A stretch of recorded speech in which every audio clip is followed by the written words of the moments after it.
कार्यरत पत्रकार संघ के विजयपुर घटक में आज नामपत्र वापस लेने की प्रक्रिया चल रही थी। इसी के चलते कार्यदर्शी के स्थान पे 4 आकांक्षी ने दिया था। इसी के चलते जिंदगी के अशफाक करजगी ने अपना नामपत्र वापस लिया, क्योंकि उन्हें बड़ों के इसमें एक राय मशवरे की तरह से उन्होंने वापस लिया। इसी के चलते शकील बागमारे, अविनाश बिद्री और मल्लू के मामी 3 पत्रकार उनके नामपत्र वापस लेने से वो अविरोध चुने गए। इसी के चलते हम सब उनको बधाई देते हैं। कर्नाटक राज्य के पत्रकारिता संघ विजयपुर घटक के 2022 और 25 के पीरियड के लिए जो संघ का चुनाव चल रहा है, इसी के चलते हमारा पैनल यानी जो फुलफिल पैनल है, प्रेसिडेंट, वाइस प्रेसिडेंट, जितने भी इसमें पदाधिकारी हैं, कार्यदर्शी तो अभी अवरोध आके हुए हैं, बाकी सब पैनलिस्ट अभी भी अपने कण में हैं।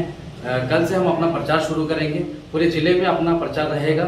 इसी के चलते पूरे मतदारों से विनती है कि आप अपना वोट हमें दिए, क्योंकि हमें बहुत बड़ा मकसद हमने इसमें रखा है। पत्रकार संघ ही नहीं, पूरे पत्रकारों को भी इसमें एक बहुत बड़ी डेवलपमेंट के रिलेटेड हमने सोचा है। तो हम आप सबसे विनती करते हैं मतदारों से कि आप अपना मत हमारे पैनल को देके विजयशाली करें। कर्नाटक कार्यनिरत पत्रकर्तर संघದ ಜಿಲ್ಲಾ ಘಟಕದ ಚುನಾವಣೆ 2022-25 ಅವಧಿಯ ಚುನಾವಣೆಯು ಈಗ ನಡೀತಾ ಇದೆ। ಈಗ ನಾಮಪತ್ರ ಹಿಂಪಡೆಯುವ ಕಾರ್ಯ ಇವತ್ತಿನಿಂದ ಪ್ರಾರಂಭವಾಗಿದ್ದು, ನಮ್ಮ ನಾವು ಪೆನಲ್ನಲ್ಲಿ ಈಗಾಗಲೇ ಒಂದು ವಿಜಯವನ್ನು ಸಾಧಿಸಿದ್ದೀವಿ।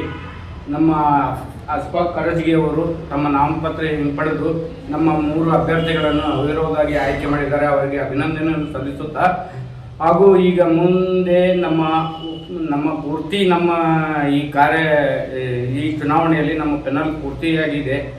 ರಾಜ್ಯ ಕಾರ್ಯಕಾರಿ ಸಮಿತಿ ಸದಸ್ಯರು, ಅಧ್ಯಕ್ಷರು, ಉಪಾಧ್ಯಕ್ಷರು ಮತ್ತು ಪ್ರಧಾನ ಕಾರ್ಯದರ್ಶಿ ಮತ್ತು ಖಜಾಂಚಿ ಹಾಗೂ 15 ಮಂದಿ ಜಿಲ್ಲಾ ಕಾರ್ಯಕಾರಿ ಸಮಿತಿ ಸದಸ್ಯರು ಈಗೆಲ್ಲರೂ ಇದ್ದಾರೆ। ಇವರೆಲ್ಲರಿಗೂ ನಾವು ಈ ಚುನಾವಣೆಯಲ್ಲಿ ಮತದಾರರಲ್ಲಿ ವಿನಂತಿ ಮಾಡಿ ನಮ್ಮ ಎಲ್ಲ ಮುಂದಿನ ಒಂದು ಅಭಿವೃದ್ಧಿಯ ಕೆಲಸಗಳ ಬಗ್ಗೆ ಅವರಿಗೆ ನಾವು ಮಾಡೋದಾಗಿ ಹೇಳಿ, ಹಾಗಾಗಿ ನಾವು ಈಗ ಅವರೆಲ್ಲರಲ್ಲೂ ನಾವು ಮತದಾನವನ್ನು ಅಪೇಕ್ಷಿಸುತ್ತೇವೆ।